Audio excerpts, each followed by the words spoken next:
Hi everyone, Cendril here, and welcome to Last Dream World Unknown. This is a sequel and also a standalone expansion for Last Dream. A few years ago, I Let's Played Last Dream. I saw it on Steam and decided, you know what, I'd like to try this out, it looks cool.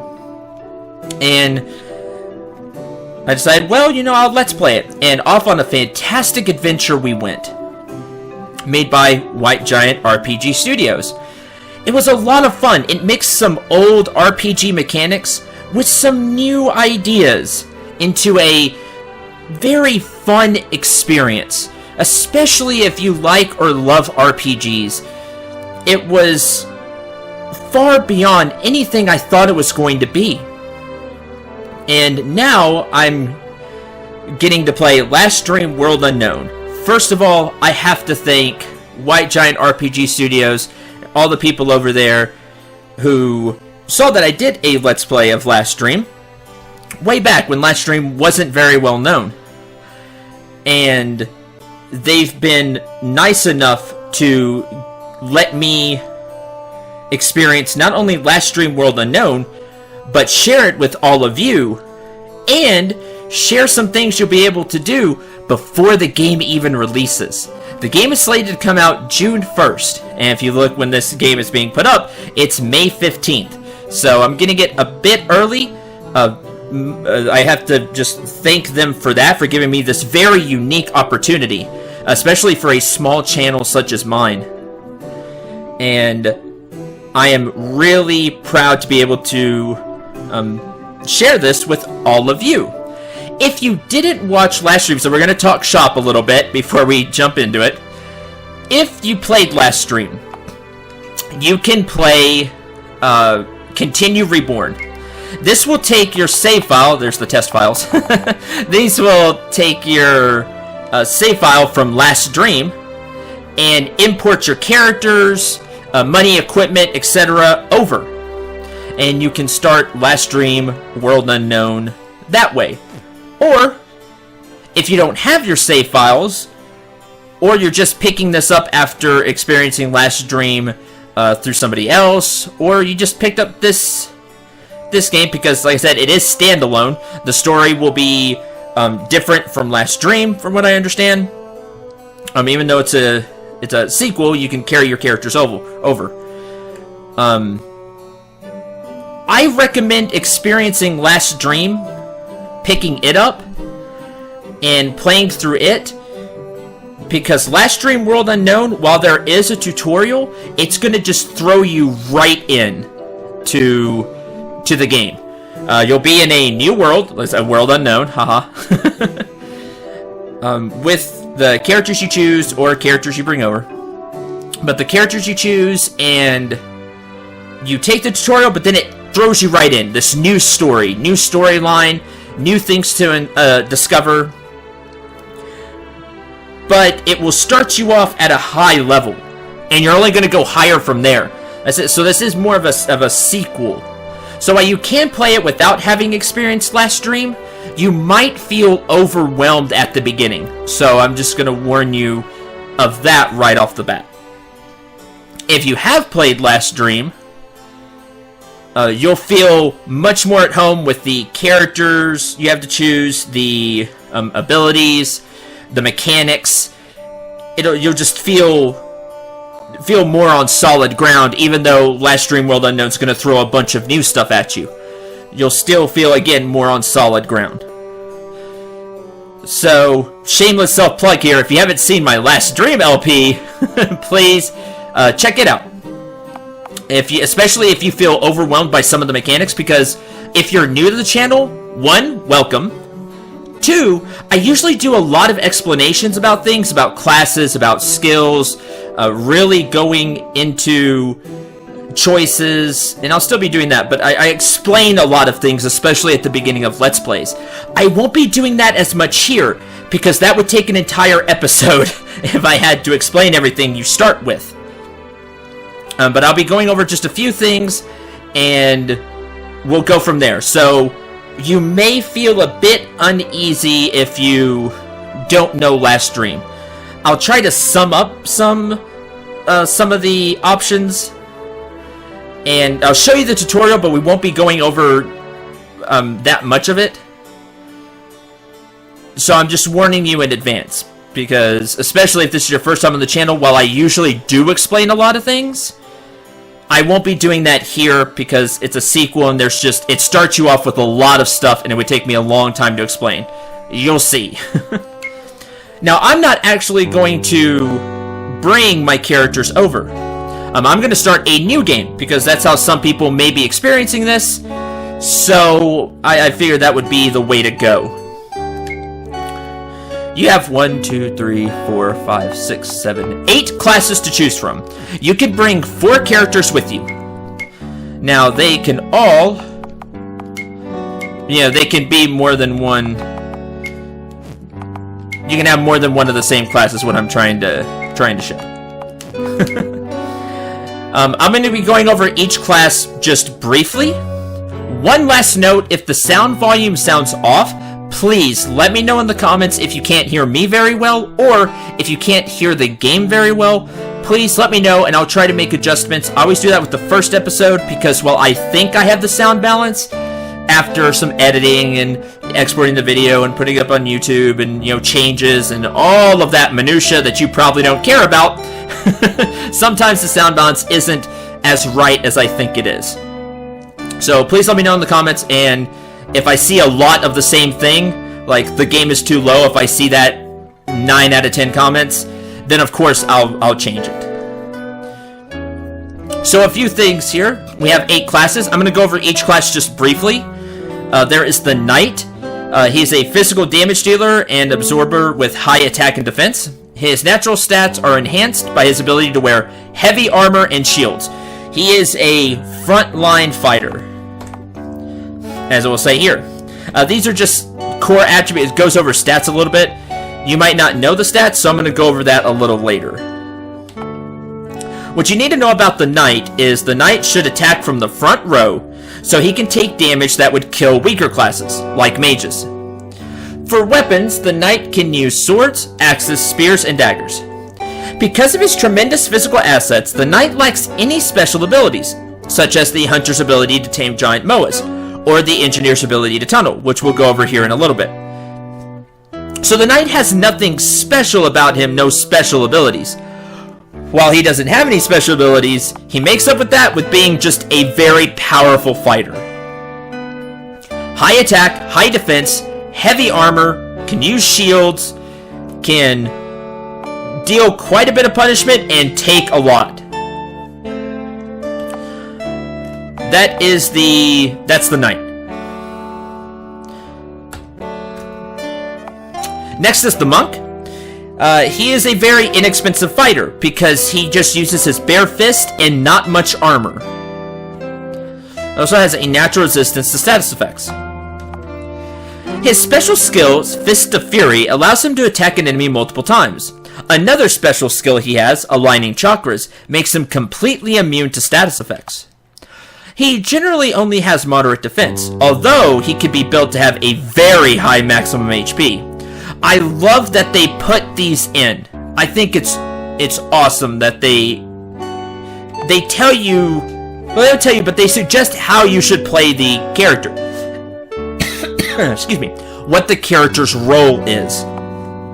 And that'll help you make your party of 4. The Thief is key to a strong economy.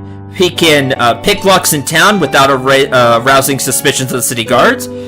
He can steal from enemies.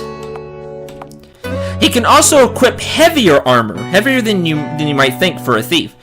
So he has a higher defense than engineers or the engineer or the mages. In fact, his late game physical defense is second only to that of the Knight and the Grey Mage. He can also actually use the shield. He equips swords, spears, whips, and daggers. The Thief's base parameters build at moderate cost, but he can increase his agility and preemption very quickly, making him important for running from battle or getting preemptive strikes. Next, we have the Hunter. Hunter's strengths, unlike most other classes, lie outside of battle in Moa taming and scanning. The Hunter is a mediocre warrior who can only use bows, but she can wear heavier armor. She's a good choice for the middle row in battle. The Hunter's real value lies in her ability to scan, thus enhancing the damage output of your entire party. The Hunter's other primary trait is the ability to tame giant moas, thus allowing faster and safer travel on the world map. The Grey Mage is a great character, especially if you're inexperienced with RPGs or just not very confident. Who should I choose to have a balanced party? Or who would help me if I don't know much about, like I said, about in RPGs? You're kind of inexperienced. Because the Grey Mage is a jack of all trades. If you do know Final Fantasy 1, he mimics the Red Mage in quite a few ways. So that's where he takes inspiration from. It's from the Red Mage. So if you know that game, then that's kind of what the Grey Mage is like. He can use both white and black arts, and he's also above average warrior when built appropriately. So you can build him to be a pretty good warrior. So what's interesting about every other character in the second page says what their core attributes are. The attributes that they really need a lot of. And then, depending on how you want to build them, a few choices for attributes, and then attributes they're not going to use. Or use very little of. The Grey Mage, being that jack of all trades, but master of none, being that jack of all trades, you can build him a few different ways. You can build him as a fighter. You can build him as a mage. You can build him as a part mage, part knight. He can wear most armor, and he uses swords, spears, daggers, and staffs. In addition to that, he's the only magic-using class that can equip a shield. Although he's able to learn both white and black spells, he can only learn some of both. He won't have the full repertoire that the white mage, who's next, for example, would have in white magic. He'll know some, but not all of her spells. Speaking of, I highly recommend you take a white mage with you. She is a healer. She has a bunch of HP restoring spells, getting rid of different status effects, buffing the party. She's very, very useful. Healers are useful in games, so I recommend you take a white mage along. Her white arts are the bane of the undead. She can single-handedly destroy whole groups of undead enemies with her holy spells. The only weapons she's able to wield are staffs and daggers. She can only equip light armor, such as robes and hats. Now this makes her physical attack and defense quite low, because staffs and daggers don't hit really hard compared to some other weapons. Also, she can't take a hit very well, only robes and hats, light armor. So she should be in the back row, where she can help other people out who can take hits. Besides the Grey Mage, the White Mage is the only character that can use spells to resurrect characters outside of towns. Really, really useful. Next, we have the Black Mage. Black Mage is a master at crushing large groups of enemies with his potent dark arts. His damage output can surpass the Knight and the Monk, but his spells require MP, and you only have so much MP. Magic points, magic power. Magic points. Okay, it is magic points. His weakness is his limited amount of magic points, MP, which constrains him to have to choose which enemies to annihilate. You have to decide, okay, is this enemy worth casting a really big spell on? That takes a lot of MP. When 3 fights from now, we may find the boss, and I need MP to damage him. Now, the Black Mage can only wield staffs and daggers, and just like his counterpart, can only wear robes and hats. This makes his physical attack and defense weak, therefore he should be in the back row as well. Despite his weak physical defense, he can be built to have very high magic defense, protecting him from enemy magic. Black Mage is the only character, except for the Grey Mage, capable of using the Warp spell, which allows the party to leave dungeons in the same way as a Warp Stone. So it's a hey, we need to leave the dungeon. Lastly, we have the Engineer. Engineer is a utility character with a variety of unique abilities that makes him quite useful. Engineer has the ability to tunnel, to increase the effectiveness of items and bombs, and to increase the experience gained during battle. Engineer can only wield bows, daggers, and whips, and wear light armor, such as robes and hats. So while he can do more damage than you think, because he could use a bow or a whip, he does have below average defense, because he still only wears light armor. Now, throughout Firma, you will find a whole bunch of tunnels that can provide shortcuts, or paths to hidden treasure, in dungeons or on the world map. Only the Engineer can use these dangerous tunnels, with his tunneling and advanced tunneling skills. Additionally, he can enhance the effectiveness of certain items and bombs with his item boost and grenadier skills respectively. So the Engineer uses a lot of items, and he's the only character that can make use of those tunnels. Now, I'm not taking an Engineer along, which means if you do, you'll find a lot of stuff that I won't. And that's one of the really cool things about Last Dream. And I'm sure will be the same for Last Dream World Unknown. You can have a different experience than somebody else, just depending on the characters you take, and kind of the path you take through the game as well. For our first character, I'm going to be taking a knight because they're really, really useful. Oh! And the game reset for some reason.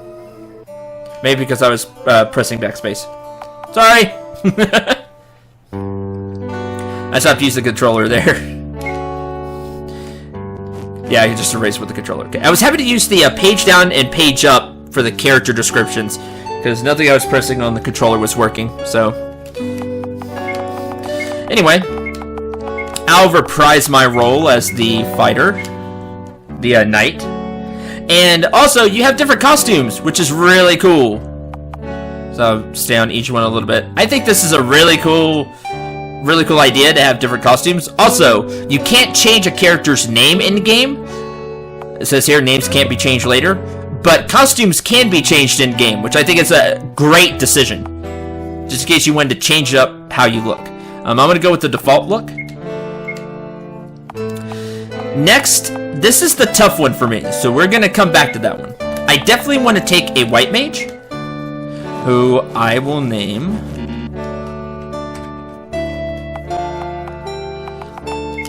Finn. Let's see. Oh, red and black. Oh, that's cool. I like the teal. That's nice. Yeah, goldish. Green. Alright. I'll stick with the traditional white mage look. White with red. Red on the robe. And I know I want to take a black mage because I like having the firepower that a black mage can bring, even if the MP can... we have to be careful with this MP. I think I'll just name it Sai. Name him Sai again. I named him in last stream. A red? Oh, I like the gold mask, that's cool. Okay. Oh man, be super spooky. Really hide behind the cloak. Okay, that's cool. We'll go with the default as well for that. Default, maybe we'll change it up when we get into the game a couple of episodes in or something. Now this is always the interesting one. I took a thief with me in last stream. So here in World Unknown, I want to change it up. I don't want to take a thief. I want to take a different class. Could take Monk and just have another really strong fighter. Now, Monk doesn't have any really special abilities outside of battle. Could take a Hunter. It says, unlike most other classes, the strengths lie outside of battle. Not sure how good the Hunter is inside of battle, and that kind of scares me a little bit. You know, so it's just a mediocre warrior. But the scan ability sounds really cool. Could take a Grey Mage. Or an Engineer. with just all the crazy abilities. You know, make items better, get more EXP, use the tunnels. But I don't want to take the engineer. I'll leave that for all of you to take and find some really cool treasure on your own. I think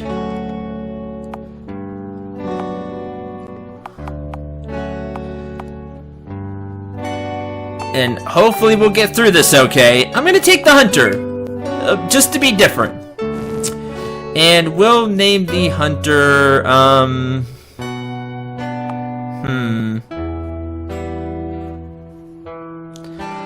let's see, trying to think of a name of an archer. Female archer, you see, it's female.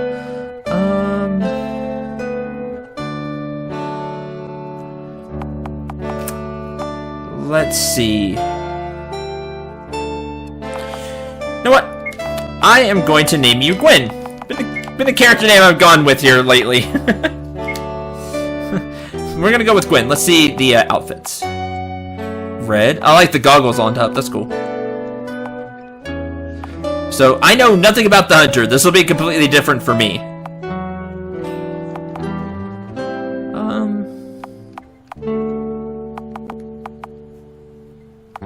Let's go with the teal armor.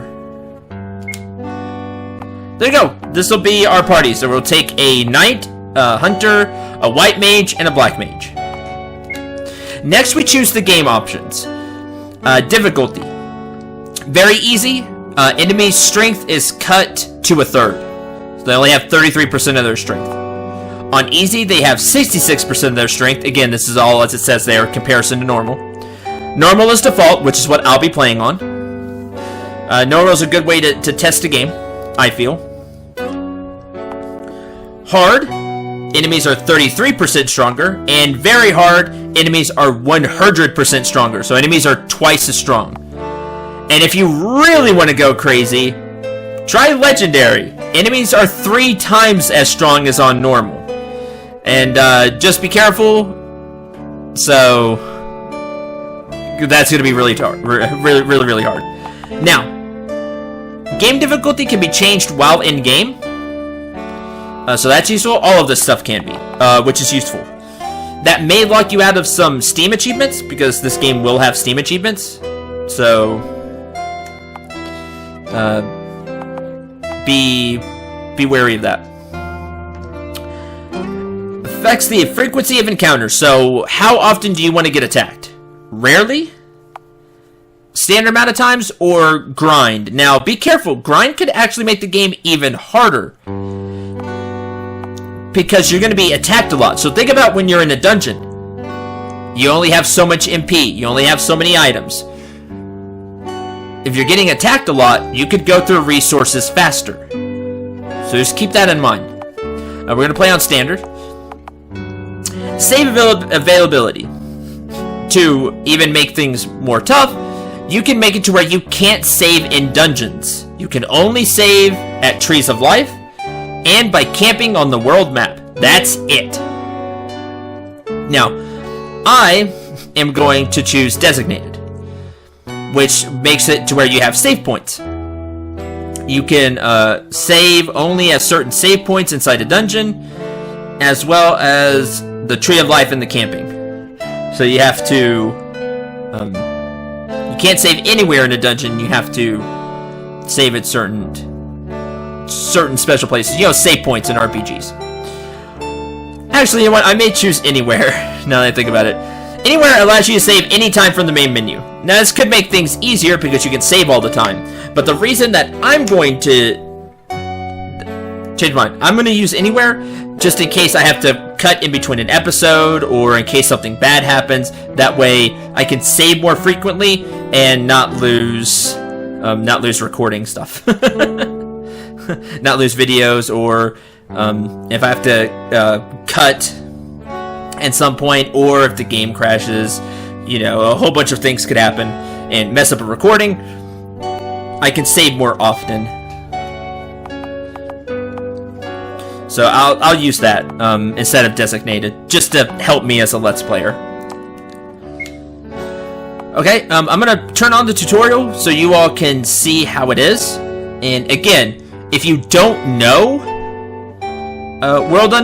last stream, I highly recommend playing the tutorial. Now, I don't remember a lot from last stream, but after my test recordings, I picked up on most of the stuff again. But I'm gonna show you the tutorial anyway, and of course we're gonna view cutscenes for a plot. So let's get started with Last Dream World Unknown.